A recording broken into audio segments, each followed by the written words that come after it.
Hello, everybody, and welcome. My name is Bryan Billig, and I'm happy to have you in our latest What's New in Neos webinar. This was a big week. We've got a lot of new features. I got a lot to cover, as usual. So we're going to get to it. We've got a little over 100 people joining us today, which is fantastic. I see some familiar Patrice. Oh my goodness. Hi, Patrice. We've got some great people in here. With that said, let's not waste any more time. Let's jump in to our newest release of Neos. Okay, so we are in our Neo system, and the very first thing I'm going to do, same thing I always do in every What's New in Neos webinar, is I'm going to show you where to go to see all of the great new features. So we'll head up to the question mark, and we'll go to the support portal, and you'll get the little pop-up every time there's something new. So we've got our September 2025 release. We click here, and this page will walk you through everything that has been added to the system with this latest update. But today we're just going to kind of go through them together one by one.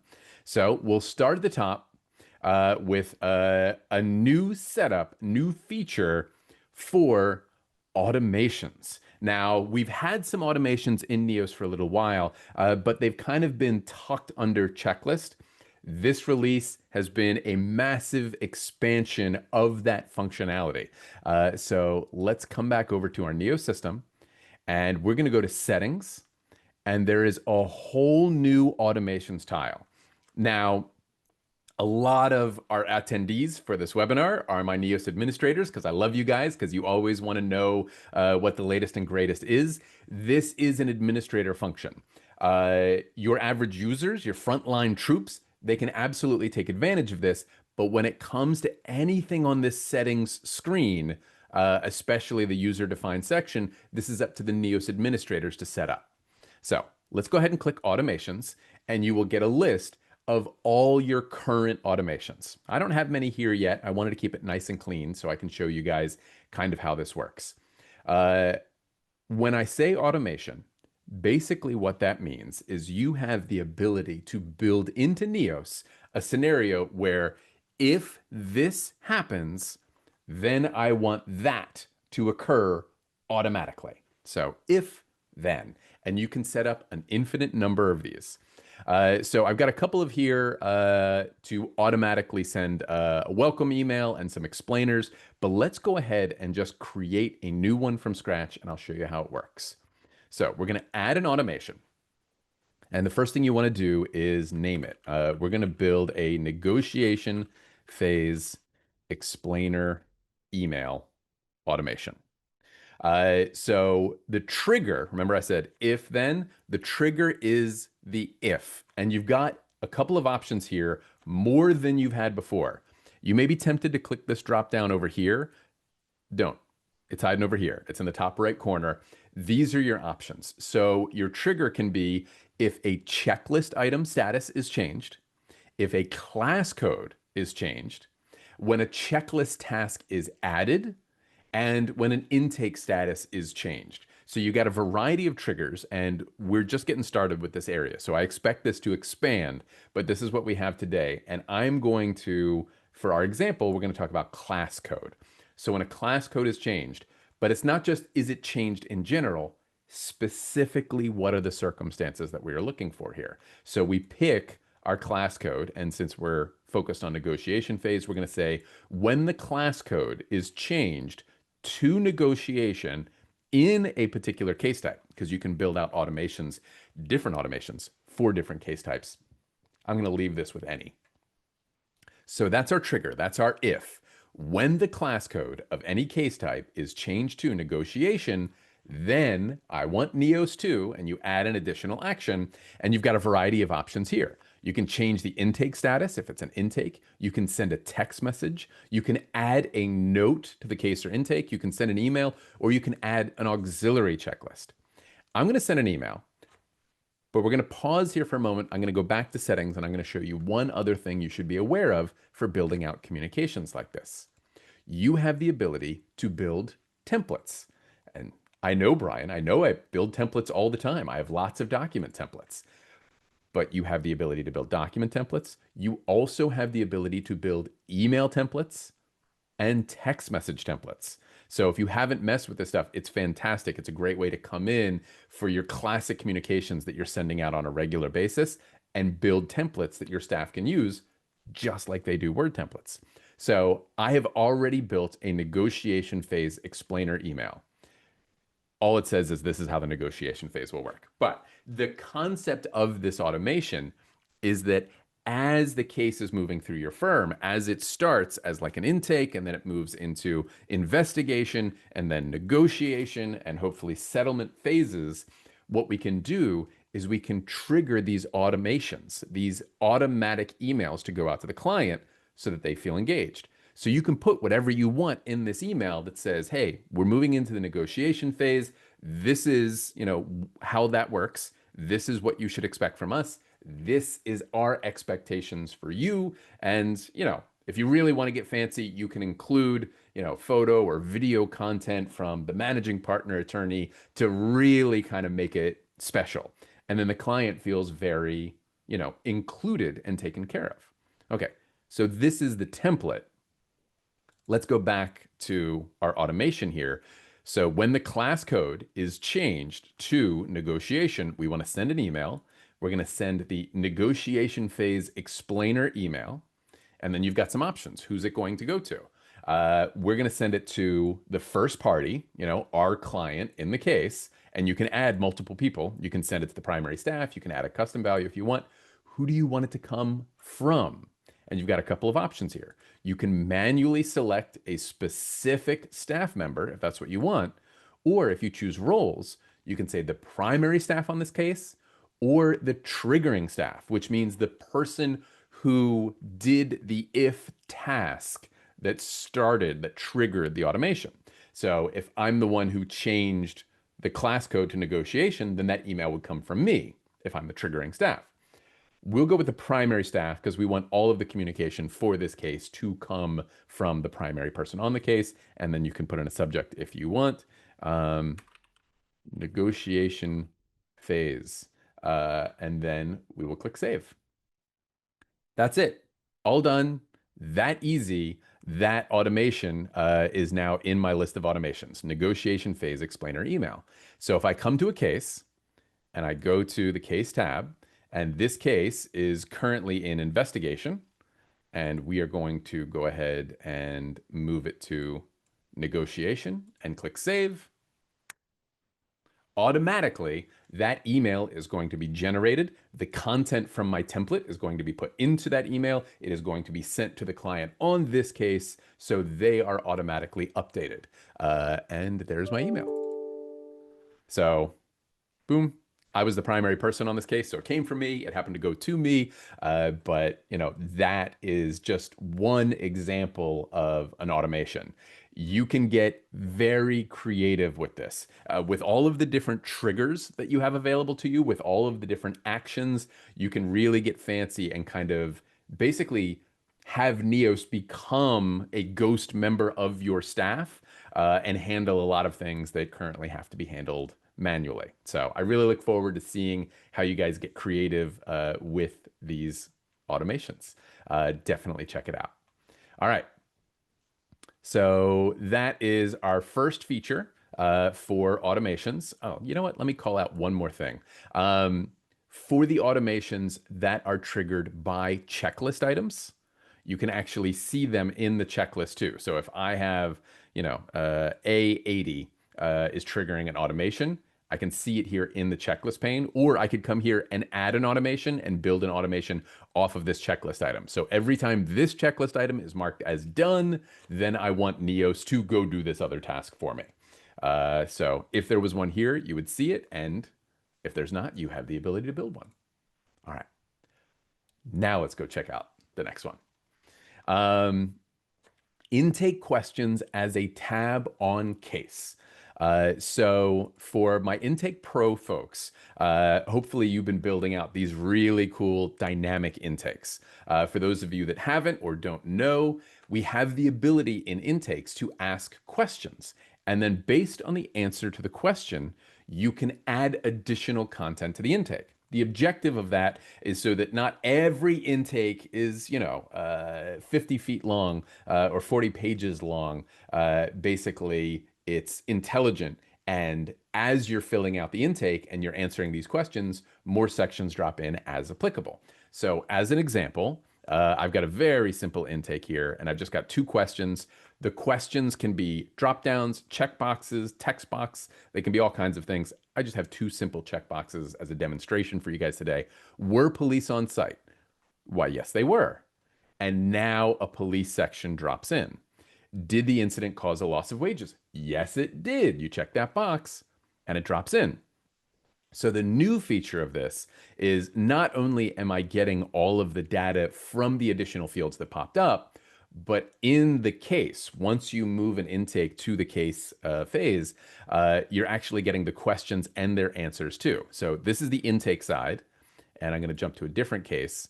And this is a similar case type, but this intake has been made into a case, and you'll see you have a new tab here for intake questions. And there were only two. Were police on site? They were. The box was checked. Did the incident cause a loss of wages? It did. The box is checked. So now those intake questions follow the intake into the case phase, and you can always see what the answers were. All right, moving on. Neos AI chat reasoning modes. And this one, I'm so excited I had to wear the t-shirt today.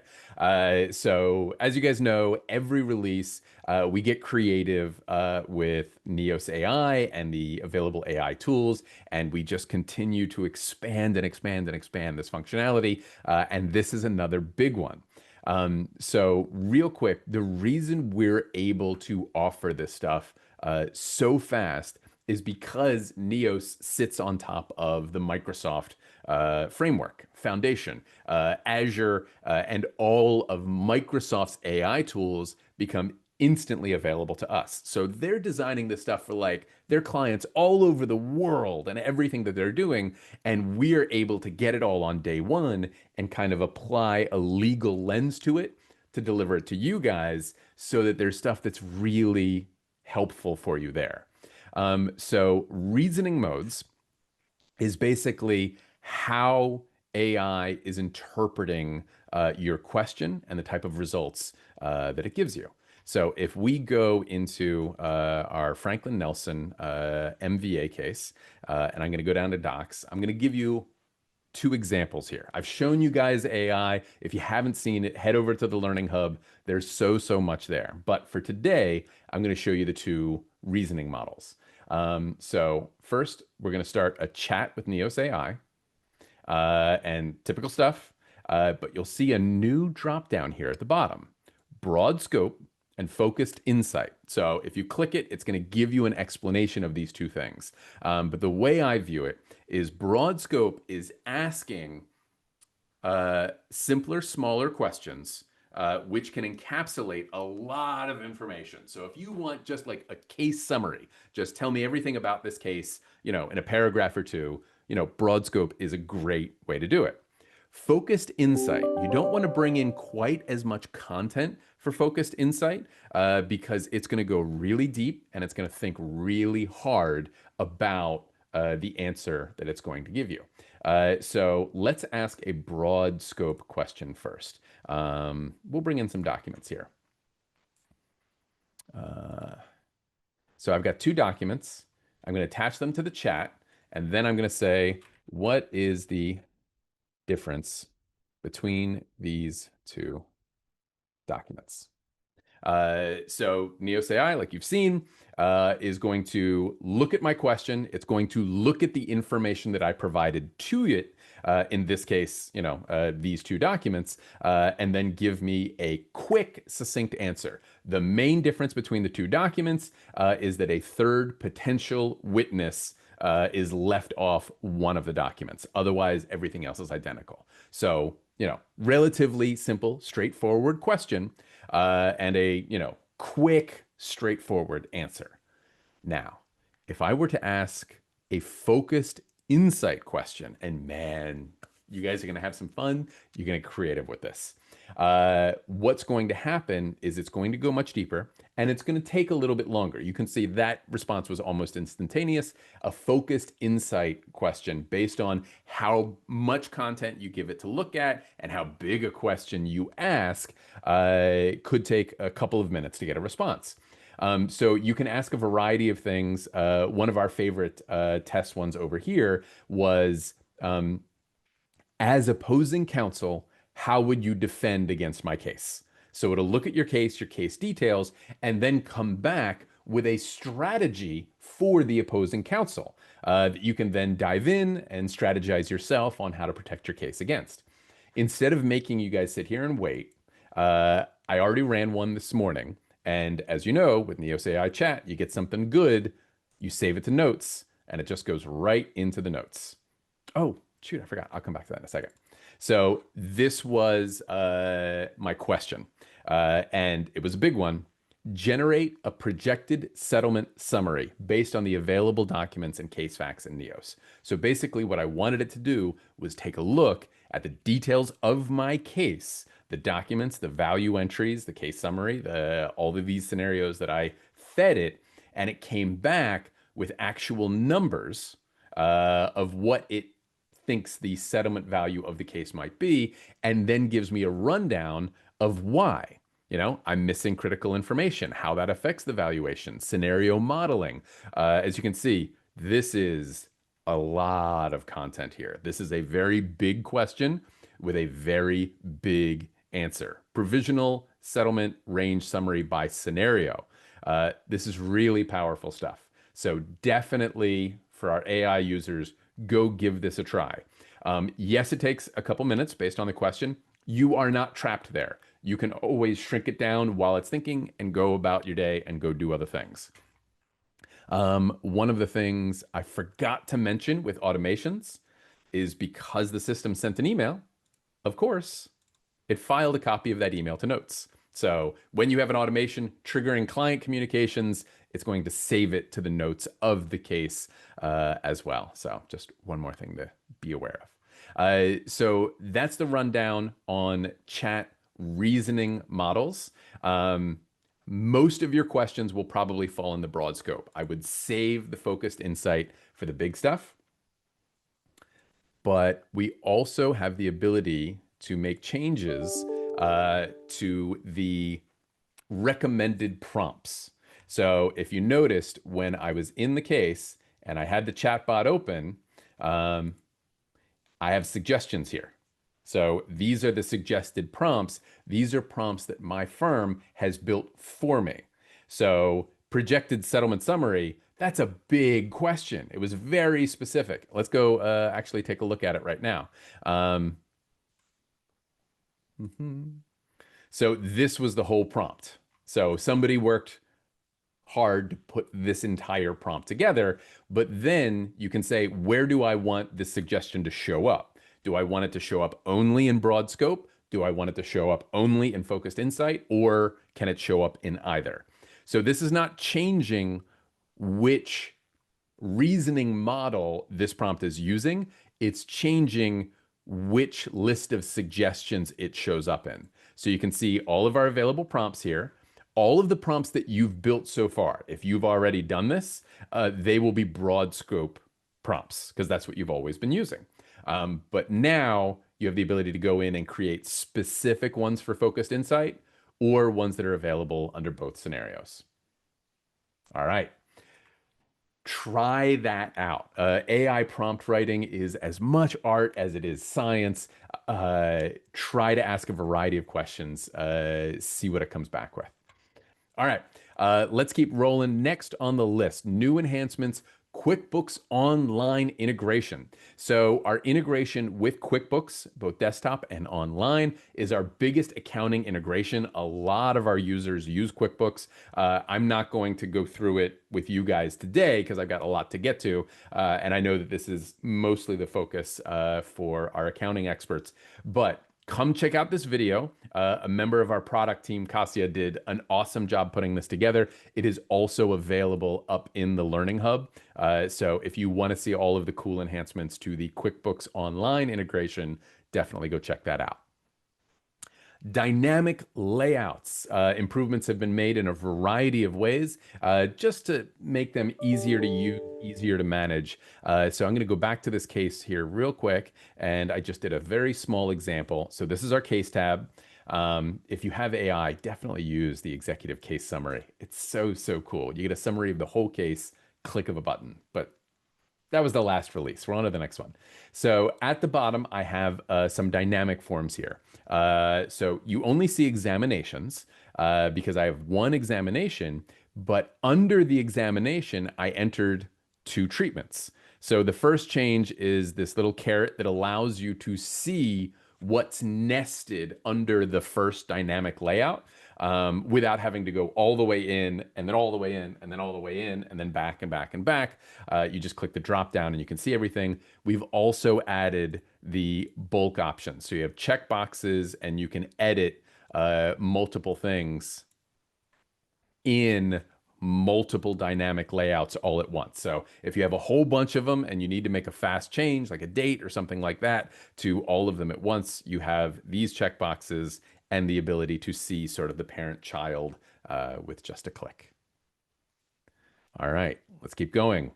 Advanced search. So first and foremost, unsubscribe to advanced search reports from a subscription email. So one of the best things about advanced search is that you have that ability to subscribe to them.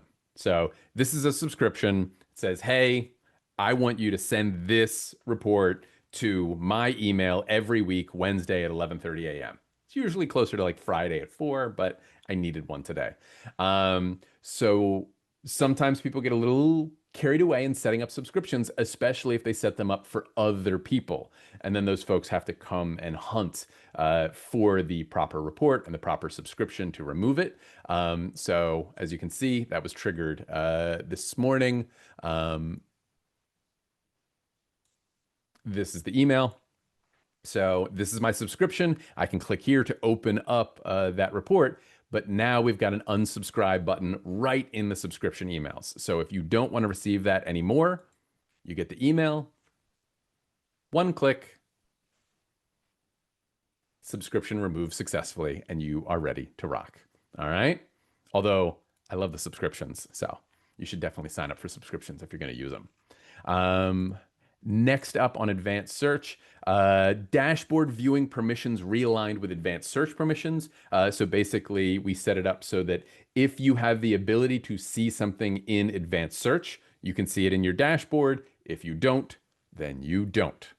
And grouping available in advanced search for dynamic layout columns. So now if you're running an advanced search on dynamic layouts, let's go ahead and open an advanced search again real quick. I'll just do the same one. One of the great things you can do is that you can group by particular columns. So let's say I want to group this by staff. I can take the whole thing and go, okay. Now I just want to see them broken into these groups. And then same deal as before. I've got the caret so I can see what's actually contained within. Now you can group by dynamic layouts as well. So if you have, treatments or examinations or whatever sort of dynamic layouts you have the ability to come into an advanced search and group by that column. All right, and continuing with dynamic layouts, people are really having a great time with them. They are very powerful. Document generation, you can include metadata for dynamic layout fields. So for the sake of argument, let's say you've used AI to analyze a medical record, and you've created a dynamic layout to extract all of the medical codes. You can now use those codes that were created and inserted into the dynamic layout in AI document generation. So for the sake of argument, if you are generating, let's say, a demand letter, and you want to pull in all of the medical codes, then you've got the medical record, AI extracts it, creates the medical codes for you that line up with everything that's in the medical record, and then you can generate that demand letter and pull in those exact medical codes that were applicable to everything that was in the original medical record. Do, do, do. All right. And continuing along those lines, AI extractions, you now have the ability to extract from any document type, and you can do it in bulk. So there's a couple of things to demonstrate here. So let's go to our Docs tab. And I got a couple of files here. So let's say I am going to grab a court order, a medical record, and a business card. And we'll grab one more. I think I got an invoice kicking around in here. There we go. We got an invoice. Okay, so I got 4 documents here. I'm going to drag them all in. And then I have to give them their document type so that Neos has that head start on knowing what this is. So this one's a medical record. This one's an invoice. This one's a business card. And this one is, we will call it, what are we going to call it? We'll call it a motion. And we're going to analyze all of them with NeosAI in one foul swoop. Now you're going to get this pop-up that says, okay, I've got a variety of things here. What do you want me to pull from? So we've got a business card, so we want contact information. We've got an invoice that we want financial data from. Here we go, business card. I'll take this one off. And we want to generate summaries, and we can create party records from the extracted information automatically. I'm going to do that manually so I can show it to you. So if you haven't seen it before, we're uploading all of these documents, and that happens very quickly, but simultaneously, NeosAI is reading all of the documents to understand what their content is, and then, if you like, put everything where it's supposed to go. So you can see these check marks popping up here. Complete, complete, complete. Okay, medical record's still going, but let's go ahead and get involved in here. So here is my invoice, and if I go into the metadata of that, I can create value records. So we see our summary, but I can literally create value records from everything that was in that hospital invoice. So each line item individually with their description, or if I want, I can just create one big one for that entire invoice. So it did that automatically. If I go back to the documents, I have a business card here. I can create a party. So literally one click, it's got the person's name, it's got their address, it's got their phone number, we've got his email address. We just have to give him a role. I happen to know he's an adjuster. Look at that. Save. And he's in the system. That quick, that easy. Again, we're trying to get rid of that. Look over there, type over here. Look over there, type over here. So now you don't have to do that one document at a time. If you have a whole bunch of documents and files associated with a particular case, drop them in, give them the right type, and then everything is going to go where it's supposed to be. All right. Let's jump back over to our list. Yes, and added to that list now are health insurance cards. So if your client sends the health insurance card in, it's going to extract all of that information and their account info and, you know, all of the codes and interesting little things that are on those ever important health insurance cards. We can pull those into a record as well. Case and layout enhancements. So every release, we've got big features, like these big changes, like automations and reasoning models. We've got a couple of like sort of medium things, and then we have a whole bunch of what I call quality of life enhancements. And these are led by you guys. When you guys reach out and say, hey, wouldn't it be nice if it just did this and that way? And so every release, there's a whole bunch of those. So some of what I get to go through today is some of that. Case and layout enhancements, several updates across case layouts, search functionality, notes, and more. First, browse cases. There's now a first party search. So if you come up here to this browse cases, the top one on the menu bar, we give that a click. You now have a party name search field. So if you're looking for something specific, you can do that here. It's a little fancier than just like a straight search, which we'll take a look at in a moment. but basically this is a list of all of my cases. And then I can start filtering them by certain things. I only want to see particular class codes, particular staff, particular case types, and that list will narrow and narrow and narrow. It's sort of like a living, breathing report that you can modify on the fly. And then we've added the party name search to that. Notes tab display options. So in a case's notes, sometimes there are a whole bunch of them. And depending on how you want to view them, some people go into each one and then like scroll backwards and forwards with the arrows. So I want to go forward, I want to go back. That's not the right one. Here it is. I want to go forward, I want to go backward. Some folks like to just give it a single click and see the preview pane and work their way down. Some folks want to see it on the list. And depending on your resolution, how you've got your screen set up, we've added this functionality here for compact and spacious. So if you click spacious, it's literally just going to give us a little bit more room, like, 2.5 times or so more room for each note. So visibly, you can now like look at the notes and sort of scroll down and get an understanding so you can see them a little bit easier. Or if you like your screen real estate and you want it compact and you want it all together, you can tighten that up. So just a little cool visual option over on the Notes tab. Continuing down the list. Oh, I missed one. Rename documents from the side pane header. So if you are in the Documents tab and you've got to tweak a couple of things, like that's Adjuster Business Card 1, I can just give it a single click and I can actually say that this is Adjuster Business Card number 3. And it can rename it that quick and simple. You don't have to go into the background of the document. You don't have to open the document and save as, just a simple click, and you can adjust it on the right-hand side. Communications contact tab. So now you can export all of the communications associated with the contacts tab. So we've got export and print options here. These are all of the contacts associated with this case. So we released this earlier this year, and we're continuing to add to the functionality here. So if you want to not have to hunt through the party and the insurance and the council and the police and all of the different value contacts, you go to the contacts tab, you can see everybody, and now you've got some more functionality within that tab. Okay, where are we? Case and Browse Documents tab, search behavior. Entering search terms will now return results based on the file names. So if you come into Browse Documents and you're searching here, we're really going to be searching this column so that you're not getting, all of the rest of it. Narrow that focus a little bit. I got a kick out of this one. Case tab title update.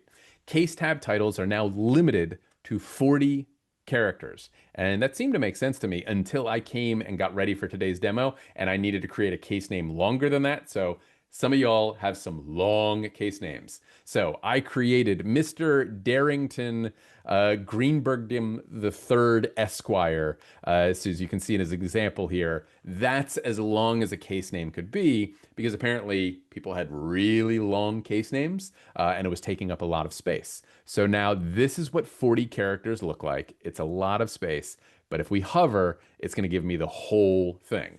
Mr. Darrington Felonious Greenbergdom III Esquire. I can see everything that I need to see, but he is not, totally conquering all of our tab space up top. Keep going. Send email modal, a new email card design. So basically, when you send an email, oh man, we're at 37 minutes. You guys have been very patient with me. When you send an email, it's got a cleaner look from within Neos and access to those two CC and BCC fields. Just cleaned it up. Contact detail pane layout. So basically, when you open up a contact, let's go to our address book and just open somebody here. Everything's broken down into nice clean boxes now. So you've got your phone numbers, you got your emails, you got your basic information, and it kind of just helps your eyes find and focus on what you're looking for a little quicker and easier. And related documents have filters now. So if you are in a case and you are in the Docs tab, and let's say, I've got these two witness lists and I want to relate them to each other, like if it was a version or we had something that required a signature and it comes back with a signature, that's what this related column is. So in order to find a document to relate it to, what I can do is I can filter here and say, okay, I only want to see documents in this case that are of the type discovery, apply, and my list of a whole bunch becomes a list of one. Very quick and easy. All right. What else we got? This one was a big user request, and it is there. Now, for every contact and every party, there is a language dropdown. So if we go up to party, and we have Mr. Franklin Nelson here. You'll see right under date of death is language, and all the options are here. So if you have, Spanish or Chinese or whatever sort of clientele that English might not be their primary language, you can note that right in the party tab so your staff is very aware when they reach out that they need to account for that language. Okay. Uh, we are almost there. Thank you for your patience. Global search updates. Case intake and contact search cards and global search have been redesigned with updated stylings and layouts. What does that mean? So we get a lot of requests from you guys, and we listen to everything. And whenever there's a pattern, we try to dive in and solve for any of those challenges. And one of the things that we hear is talking about clicks, how many clicks it takes to get from where you are to where you want to be. So it's always an objective for us to try and reduce those numbers to get you where you want faster, to see the information you're looking for faster. So if I were to search for P. Parker, first you get the all types. We've got our cases up top, and then we've got our people up top, and then we've got our cases individually, and then at the bottom we've got intakes, and then you can see specifically cases, specifically contacts. But what I think is really cool is now if you don't know which one of these three you're looking for, and we can see, we've got two cases and one intake here, we've got three cases and two intakes, we can give it a click and a second pane opens up. So what it used to do is take over your pane. So you had to click into one and go back and click into another and go back. But now I can bounce back and forth between multiple entries and see all of their details without losing my primary list. So we're going to find what we're looking for without having to dig for it quite so much. There's also some icon changes. There's some more information contained in some of these cards. You're going to see more stuff here to make it easier from the search screen to know which case or which contact or which intake you want to open without having to dig. All right, let's close that up. Go back. Checklist updates. Case checklist experience has been enhanced with redesigned side pane for managing automations. So I showed you guys that. But also, if we go to the big checklist summary, you'll see that the case numbers and case names are clickable. So it makes it much easier if I want to see Pixie Burley's case here, just one click and it's going to open right up. And you can do that on the name or the case number. Very simple. All right. Document assembly, populate dynamic layout tags. Users can now insert dynamic layout tags into a document template, which will be populated with data from the selected instance during document generation. So basically, again, you can take information that's contained within your document layouts, the tags specifically, and then have that information go into the document generation as well. So we're trying to give you guys access to everything you could possibly want when it comes to both dynamic layouts and document generation and AI document generation. Okay, so that was a lot. So we are at 142. I appreciate you guys. I am going to go back and show you one more thing. If we go to the support portal,